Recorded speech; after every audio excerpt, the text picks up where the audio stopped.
all about me. This is the Dan Patrick Show podcast. There is more where that came from. Click back for new episodes all week long. Napa know-how. Your broken AC may not be broken. It may just need a recharge with the Avalanche AC Recharge Kit. Just $39.99 plus an additional $15 prepaid Visa card by mail. Just pull the trigger and purr. The Avalanche AC Recharge Kit. Now $39.99 plus $15 prepaid Visa card. Quality parts, helpful people. That's Napa know-how. Napa know-how. At participating Napa Auto Parts stores. Offer expires 6/30/18. Broadcasting from the Mercedes Man Cave, here's Dan Patrick. Hope you had a great weekend. Gang's here. We're down to Danettes. Seaton off today. I'll be back tomorrow. 2 days in the big boy chair. Spent a lot of time talking about the U.S. Open and Phil Mickelson. A little bit on your winner, Brooks Koepka. And, of course, he's being called Fairway Jesus, Tommy Fleetwood, with a 63 on Sunday. All right, McLevin, the poll question and the results in the first hour, please. Okay, how bothered are you by what Phil Mickelson did at the U.S. Open? Very bothered, sort of bothered, or don't mind at all? 70% don't mind. Okay. All right. My point was I would have DQ'd him, but that's okay. I mean, I wasn't bothered by it. I think I was more bothered by Phil's comments after, just saying, hey, toughen up, man. Hey, I just wanted to move on to the next hole. We've all been there on a Sunday at your own course where you go, all right, I'm just going to pick up. You're allowed to do that. And it's not a victimless crime because he's really the victim of his own crime.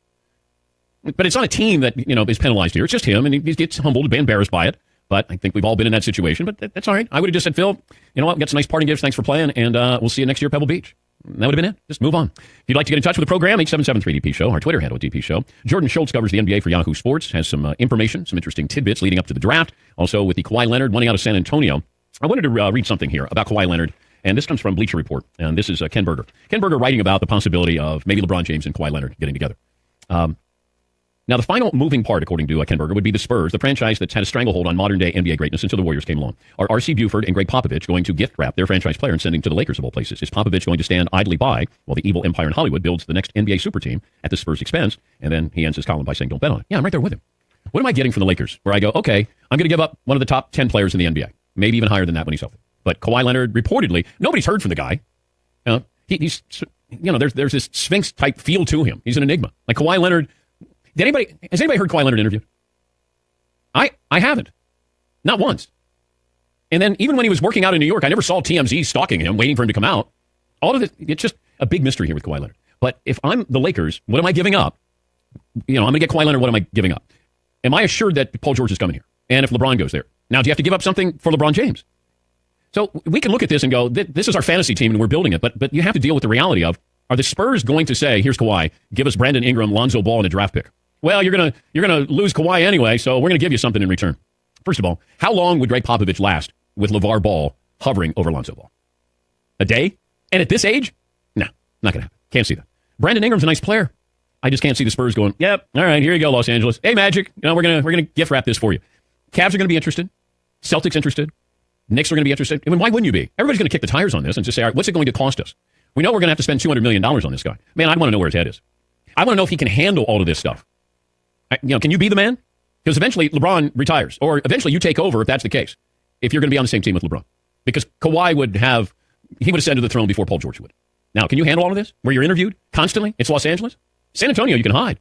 The media's not going to find you. They don't make you available. But there's no way that I look at this and say, San Antonio's just going to say, Lakers, we want you to be able to compete with the Golden State Warriors. We're not able to. Here you go. Yeah. Taking the West teams out of it, if you were Greg Popovich in management, would you trade Kawhi? He's never played 75 games. He's disgruntled and injured, and he still has a truckload of value right now. I'm talking about trading to the East.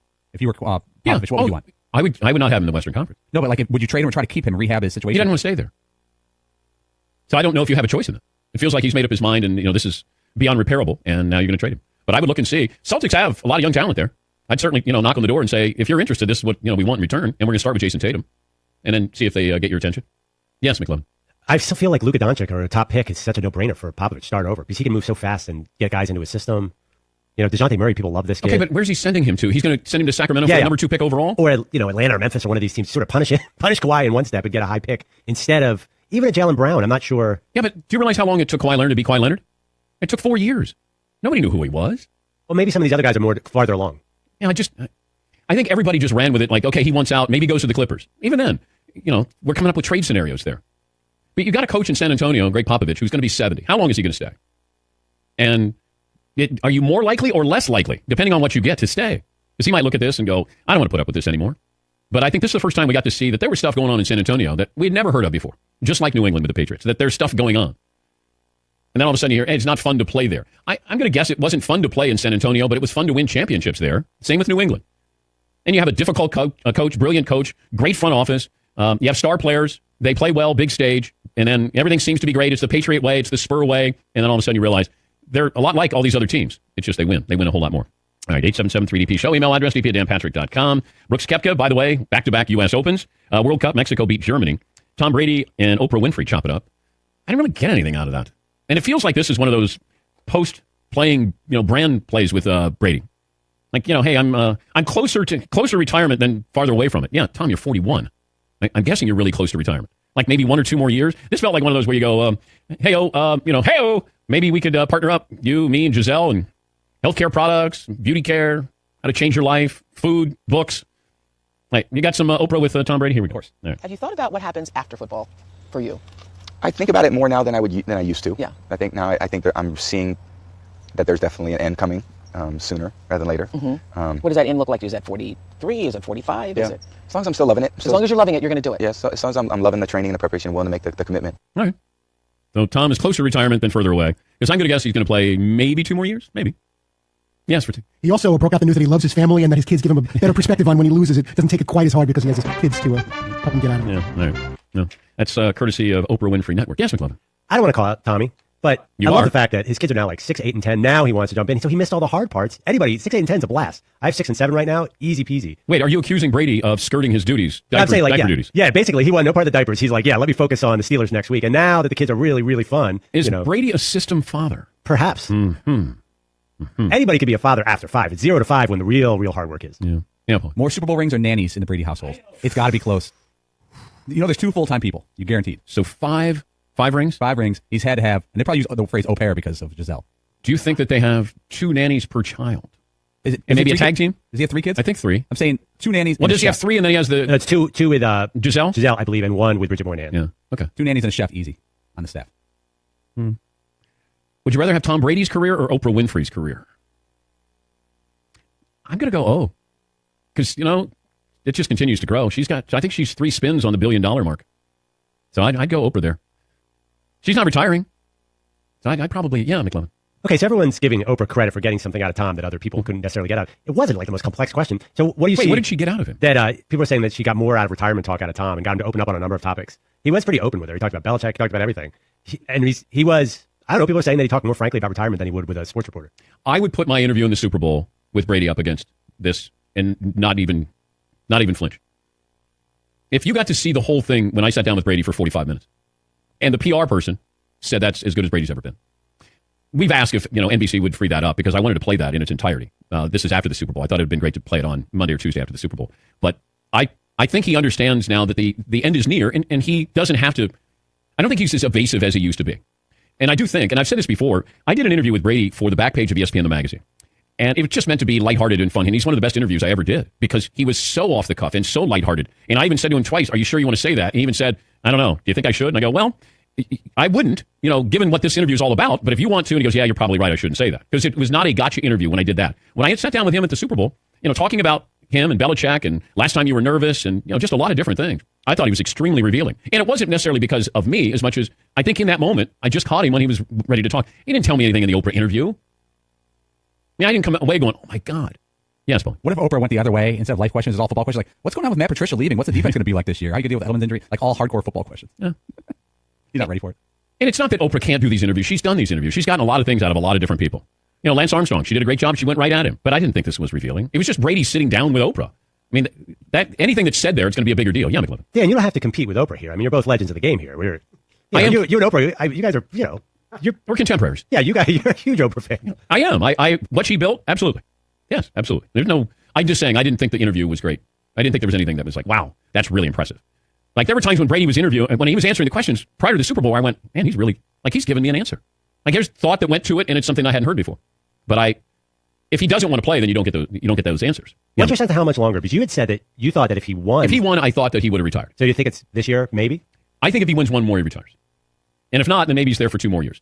Drew Brees has talked about this, that your kids get to a certain age where they can go with you to the games. They go into the locker room. Like, they get to see dad. LeBron is talking about wanting to play, until his son gets into the league. That to me is where you can't define that. That's, up to the individual. And I think Brady's looking at this going, it's fun to have my kids be able to understand what dad's doing. Because most football players achieve their greatness before their kids are old enough to even understand what dad did. And that's, I think, what Brady is probably thinking about as well. But I think 2 more years, and then I think he's done. All right, we'll take a break. Jordan Schultz of Yahoo Sports, their NBA writer, will join us. He's got some great stuff on the draft and also Kawhi Leonard on where he thinks Kawhi will end up. We'll get to your phone calls, best and worst of the weekend. We'll give you hours coming up as well. It's 17 after the hour here on the Dan Patrick Show. If you're one of the millions of Americans who suffers from muscle cramps in your legs and feet, relief is finally here. TheraWorks Relief is a topical foam that's clinically proven to relieve muscle cramps fast. Plus, with daily use, TheraWorks Relief can even prevent muscle cramps before they start, so you can get a full night's sleep or do the activities you love without having to worry about muscle cramps. TheraWorks Relief only takes minutes to apply, absorbs quickly, and it really works. I recommend TheraWorks Relief to my family and friends, and the results, well, they speak for themselves. This is a life-changing product, and you don't even need a prescription. TheraWorks Relief is my choice for preventing and relieving muscle cramps. Try TheraWorks Relief today. Experience relief from muscle cramps for yourself. Get TheraWorks Relief in the pain relief aisle at select CVS, Rite Aid, and Walgreens pharmacies. Or just talk to your pharmacist. He'll put you in the right direction, or she'll put you in the right direction. Learn more at TheraWorksRelief.com. That's TheraWorksRelief.com for your muscle cramps. TheraWorksRelief.com. Little Caesars, home of the hot and ready extra most bestest pepperoni pizza, now brings you a full line of large extra most bestest pizzas. Now you can create your favorite with up to 4 of our toppings and get the most cheese and toppings at the nation's best price. How about that? And prices start at only $6. Make sure you download our mobile app today, then use your pizza imagination to create your extra most bestest pizza. Our new extra most bestest pizzas, the crowning pizza achievement, only at Little Caesars. Pizza. Claim of most cheese and most common toppings at the nation's best prices is based on comparison of the following pizzas for the top 4 national pizza chains. Little Caesars extra most bestest custom top pizzas with up to 4 of our toppings, and the other 3 pizza chains comparable large round standard menu custom top pizzas. Sold at everyday menu prices. Available at participating locations plus tax where applicable. Go get them only at Little Caesars. The crowning pizza achievement, extra most bestest pizzas. Pizza. Well, if you thought you had everything for your sports memorabilia collection, how about this? The J.R. Smith jersey from Game 1 of the NBA Finals is up for auction. Right now it's up to $3,000. Who has the jersey? And is this for a charitable organization here? Do we know this? Because I got 2 days. You sent me this story. It's just on an NBA auction website, so NBA.com. NBA.com is so it auction. doesn't really say who it is. And how long does this auction go for? 3 more days. 3 more days. Yep. J.R. Smith. $20 increment bids. If you were Draymond Green, would you purchase this? Then reenact it and make a video? But just frame it. Running around clueless with the ball in your hand? No. That sounds like something Draymond Green would do. But if you're interested in J.R. Smith's Game 1 jersey, yes, McLeod. It's at $3,000 now. I feel like this would fit well in the man cave. Well, it depends on what it's going to go up to, but then I wouldn't want somebody to know I was bidding on it. Oops. Yeah, I shouldn't have. Thanks, McLevin. Yeah, I'm Paulie. In the item description, it's very Smith wore this jersey during the Cavaliers' 124-114 overtime loss to the Warriors. He played 38 minutes, registered 10 points, 2 assists, and 6 rebounds. No mention of anything else he did in that game, which may make that jersey interesting. He was dribbling around like his hair was on fire at the end of regulation, not knowing what the score was. Yes, Fritzy? But the jersey somehow makes you confused as to when and where to hang it up, so you're just kind of endlessly walking around trying to figure out what wall to put it on. I would put it next to a clock. That's probably what I would do. Let's see. A.J. Donaldson tweets, the best Iceland stealing a point from Argentina on Saturday. The worst, the Brewers pitcher Adrian Hauser vomiting twice on the mound during his baseball debut. Man, I give him credit. He ralphed out there twice and was still able to stay on the mound. You've seen athletes do this. Didn't Pete Sampras do this one time at the U.S. Open during a tennis match where you just go to the sidelines and then just ralph and then that's it? A lot of basketball players, they talk about athletes prior to a game will throw up. I think Bill Russell did this like almost every game. Or at least, maybe I'm just making that up. Daniel Summerlin tweets, would Popovich go to the Lakers with Kawhi Leonard? No, I think if Kawhi wants out of San Antonio, Greg Popovich probably has something to do with maybe why he wants out of San Antonio. I'm guessing. All right, a couple of phone calls here. Mark in California. Hi, Mark. What do you have for me? And first thing is a long time, first time, 220. Thank you. Yeah. So I agree with everything that you were saying about Phil Mickelson, except for the disqualification part. As I was looking it up, it's Rule 1-2, and it's 2-stroke penalty for what he did. But the committee can disqualify you if it's a serious breach. And reading that, it says puts you at a serious advantage, or if you do it against someone else, puts them at a serious disadvantage. And because he wasn't in contention, that's why he didn't get DQ'd. Yeah, but he wouldn't have. All right, well, thank you, Mark. But he wouldn't have done it if he was in contention. All right, let's get to that point as well. Look, it's not a big deal. It's a blip on the radar of Phil's career. It was an embarrassing moment. Frustrated. I understand it. We've all been in that position before on our own little course, on playing on the weekend. It's going to stay with him the rest of his career. So it's not a victimless crime because he's a victim of his own crime, if you want to call it that. But I just thought it was unprofessional at the U.S. Open. But hey, the USGA was unprofessional at the U.S. Open. Jordan Schultz writes for Yahoo Sports, their NBA writer, and he's the co-host of a new Hoops podcast with C.J. McCollum. It's called Pull Up, and we got the draft coming up. We got Kawhi Leonard, and Jordan Schultz joins us now. Let me start with Kawhi. Everybody wants to rush to judgment. Kawhi Leonard ends up with the Lakers. How does he end up with the Lakers? Morning, Dan. I think for Kawhi, obviously he's from there, and the biggest deal for LA, you have to understand that they have great young prospects, and San Antonio has to understand that they're not going to get 100 cents on the dollar if they trade Kawhi. It's just not how NBA trades work. Just look at Kyrie Irving with Cleveland and Boston. So the Lakers, they understand that cap space is essentially, it's hardly a guarantee to sign a marquee player. So they need to go out and try to get him. And if that's trading Lonzo Ball or Kyle Kuzma, so be it, because the opportunity to get Kawhi in a trade, to team him potentially with LeBron, and then all of a sudden you're talking about Brandon Ingram if he's there, or maybe they trade Brandon Ingram and they keep Kyle Kuzma, but that's a core that you can really start to build around. So to me, the Lakers need to be aggressive in going out and get him, Dan, because they don't know if he'll come in free agency in a year. Yeah, but why would I trade him to the Lakers if I'm the Spurs? Why would I have him in the Western Conference? Well, that's the other argument, because then there's Boston. Boston called San Antonio in February, and if Boston went out and got Kawhi Leonard, let's say they give up Jaylen Brown in that pick from Sacramento, is that enough? Because if you're San Antonio, yes, you don't want to trade him in the same conference, but you also want to get back as much as possible, because we know Boston's not giving up Jason Tatum. Maybe they could give up Kyrie and Brown, but there's no way that they're going to give up Tatum. And then there's Philadelphia, but they're not going to get back enough from Philly because Fultz is too big of a question mark. Simmons and Embiid aren't going anywhere. And to me, the Lakers probably can give them the most on their return. So that's why the Lakers would make sense. But why? How long would Popovich last with LeVar and Lonzo Ball? Come on. Oh, well, maybe it's not Lonzo. Maybe it's Kuzma and Ingram. Is that too much to give up? I don't know the answer to that. It's probably, right. it's probably too much, but it could probably get the deal done. And if I knew that I was going to get LeBron and I was going to get Paul George, then I'd gladly give up those two guys. Yeah. And Popovich has said, there have been reports that he's wanted to retire, that he's stayed on because he's made promises to their veterans like Ginobili and Parker. I totally agree with you. You bring Lonzo and LeVar, you bring that circus to town, there's no way that thing works. No. But I get it. I get what you're saying about not trading him in the West. There's also the balance of that and saying we want to extract as much value as possible. All right, the draft coming up. The biggest surprise is going to be which team or which player? I think, long term, like who's going to be a great player or who's going to go up early in the draft? Whatever direction you want to go. Well, I think Michael Porter is really fascinating because had he not gotten hurt at Missouri, he could have been the number one pick. And it's been told to me he is the best offensive prospect in this class. So he could go as high as 2 now to Sacramento. And earlier in the year, we thought maybe he would go 8, 9, somewhere along those lines. But I think the best player in this class is Luka Doncic from Slovenia. And if I had a number one pick and I was Phoenix, I would take him over Aiden. He's the most accomplished European teenager we've ever seen. And that includes guys like Dirk and Porzingis and Petrovic. He's that special, Dan. He's only 19. People say he's not this great athlete. I don't care. Pick and roll, 6'8", can handle the ball, can shoot it. To me, he's your franchise cornerstone. So I would take him number one. The next Donovan Mitchell. So who's the Donovan Mitchell of this year's draft? Well, there's a few guys in that mix. Lonnie Walker from Miami, a freshman that has really he's seen this meteoric rise because he's a great athlete. But I really love Dante DiVincenzo, the big ragu. Remember him, Dan? I mean, this guy was coming off the bench, 6th man. And now all of a sudden, I've talked to so many people around the league that are head and shoulders loving this guy. And the reason is, as one coach told me, he's fearless, he's going to shock the draft, and he's got NBA balls. And what he meant by that was he will attack. And I thought that was such a great quote. He said he's got NBA cojones, he's got NBA balls, he will attack, he'll be a great rebounder. So I'm not sure he goes in the top 10, but in those middle teens, to me, he could be that guy. We got Trae Young in studio tomorrow. What do you think of Trae Young? He's the first player ever to lead the country in assists and points. To me, the comparison to Steph Curry is unfair because Steph Curry is a transcendent, once-in-a-generation player. But Trae Young, to me, is a really special player that will benefit from the openness of the NBA game, the pick and roll, the fact that he can get you a bucket at the end of a shot clock, and he's got a really good floater game. He didn't shoot the ball really well in the paint. He kind of hovered around 40% all year, but he's got great touch, and I think the speed game of the NBA will really behoove him. Talking to Jordan Schultz from Yahoo Sports, his podcast that he co-hosts with the Blazers guard C.J. McCollum is called Pull Up, joining us on the Dan Patrick Show. Where's Grayson Allen from Duke going? So, you know what what's fascinating about him is it's not the same, but that same question mark to a degree of Baker Mayfield, that has entered the stratosphere of Grayson Allen. Is he mature? Can you build around him? Now, he's not going to be a number one pick. He's not going to be a lottery pick. But people I spoke with around the league have been really impressed with him in interview settings, which matters for a guy that has, at least publicly, has character concerns. So I think he'll go late in the first, and I think he'll be a pretty good NBA player because he might not be a starter, but he's a legitimate NBA guard in the sense that he's really explosive. He can shoot it, although he didn't shoot it great last year, just 37%. Can get out on the open floor. And I think he'll be a functional NBA player with the potential to become a starter, which is great value, obviously, late in the first. Boogie Cousins' future in New Orleans is what?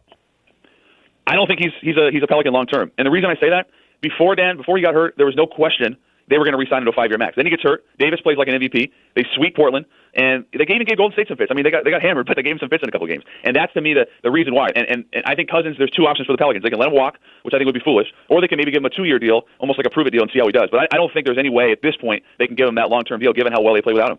I'll leave you with this, Jordan. How do the Lakers afford LeBron, Kawhi Leonard, and Paul George those salaries? So right now they have enough money to clear up $70 million in cap. And what they can do is, for one, they're not going to be able to re-sign Julius Randle, which is a shame because he played well. But long term, that's the right move. So they bring in Kawhi in a trade. They get LeBron in a 1+1, and they sign Paul George, and that'll allow them the opportunity to do that. And obviously they're going to have to go into the tax, but they have enough money to do that. And then that means long term, they're not going to be able to have a guy like Brandon Ingram because they're going to have to trade him, or a guy like Kyle Kuzma, they're going to have to trade him. But it does work, and that is obviously the goal for Magic Johnson and Rob Pelinka. What, is LeBron not going to do a sign and trade? Well, he can opt in with Cleveland and then negotiate a sign and trade. But as you said recently, and I listened to you, I think it was last week, when you said if he does a sign and trade, then that affects the talent of the team he's going to. Yeah. And that's a negative. Yeah, but that's what I don't understand. The Lakers don't have this many parts to be able to trade for Kawhi and trade for LeBron. Well, he's a free agent though, so they could just go out and sign LeBron to a 1+1. Yeah, but if he wants to, but he's going to want max money. Everybody wants a max deal. It's like when Melo wanted out of Denver, he's like, but before you send me, can you sign me up for a max deal, then trade me? Nobody goes, hey, I'm just going to leave and go to another team. They all want their money, and then it's a sign and trade. So that's what's curious. What do you give up for these guys?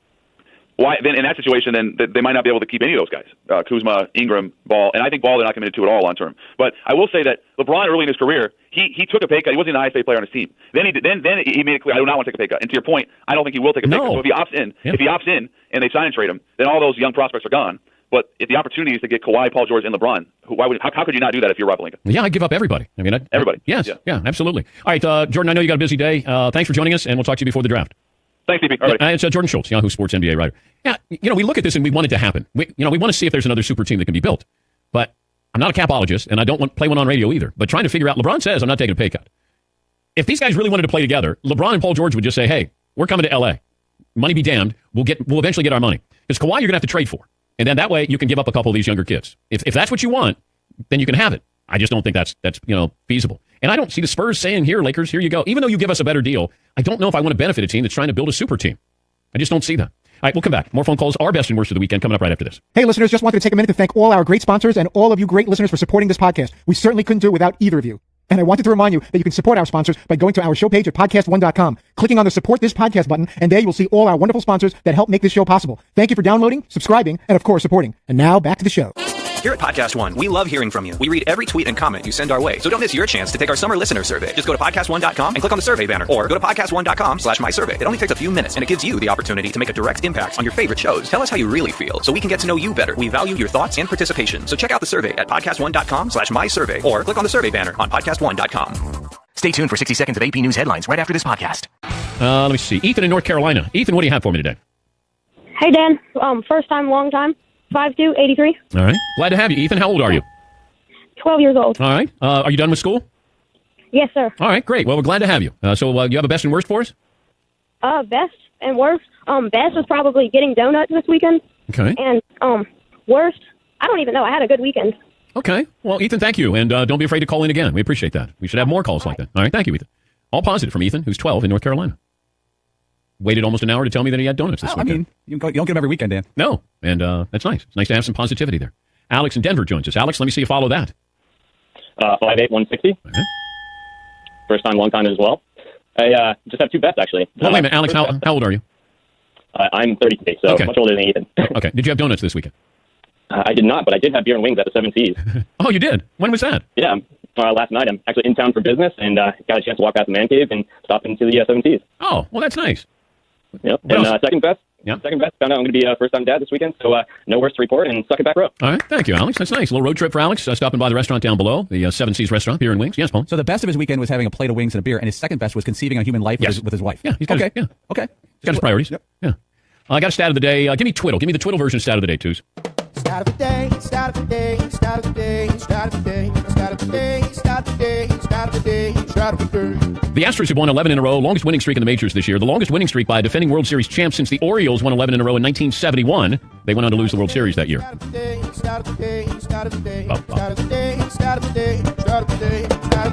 All righty. I did something yesterday that you guys might be shocked. I don't think you'll get it in a million guesses. How about the What Did Dan Do Yesterday game? Oh, we got theme music.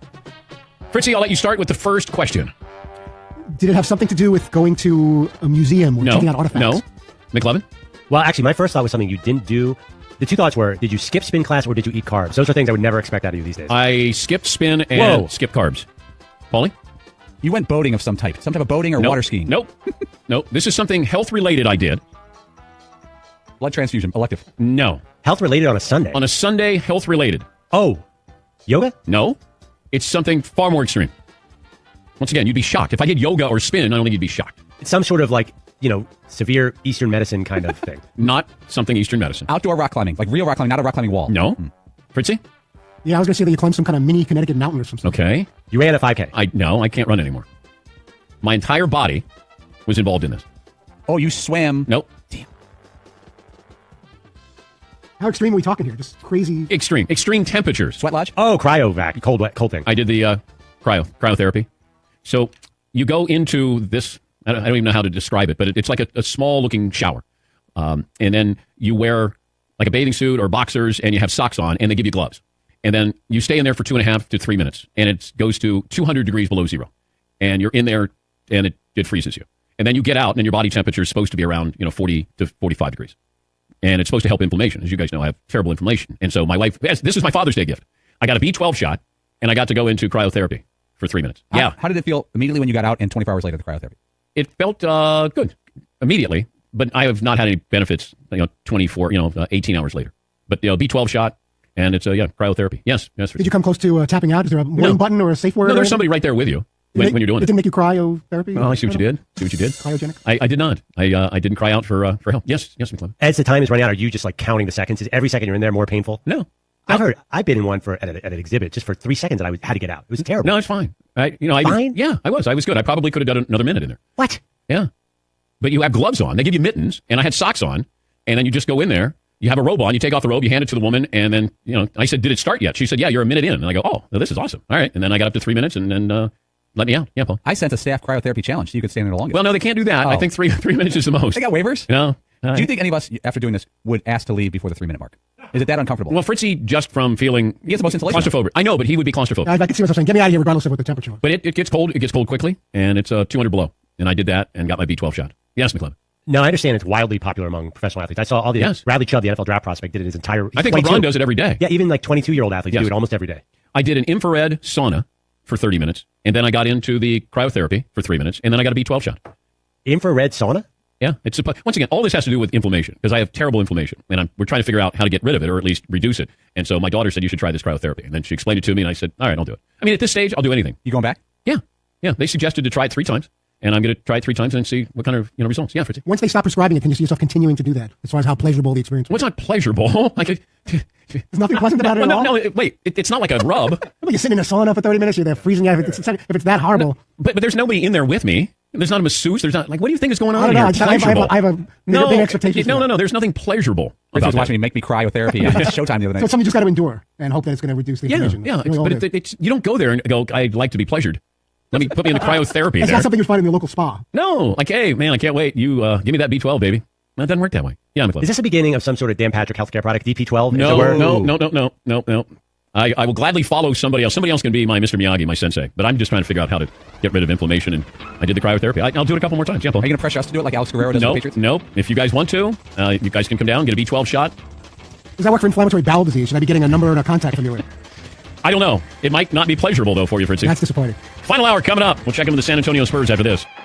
Hey humans, David Smalley here from the Dogma Debate Podcast right here on Podcast One, where we talk about all the things you're not supposed to discuss at work: religion, politics, abortion, racism, slavery, and that's only when we open the Bible. We discuss Islam, Islamophobia. What does that even mean? We chat with vegans, animal rights activists, and even visit factory farms to see it for ourselves. I invite people from multiple backgrounds to convert me into their worldview. But as long as they're okay with being respectfully challenged, you better bring your evidence. And I never lose sight of how both the left and the right are seeming to lose their minds. So basically, we're solving all the world's problems right here on Dogma Debate. And you've been missing it. Download Dogma Debate on iTunes, Stitcher, or PodcastOne.com. Now ADT can help protect your family at home and on the go. Get started with ADT's best offer: an ADT starter kit and security camera installed free. A savings of $449. Plus, you'll get ADT Go, the new family mobile safety app and service for 24/7 emergency response. Go to ADT.com/podcast today to take advantage of ADT's best offer with 36-month monitoring contract, easy pay, and QSP. Early termination and activation fees apply. Additional charge for ADT Go premium services after 3/31/18. Certain markets excluded. Licenses available. ADT.com. Offer ends April 1st.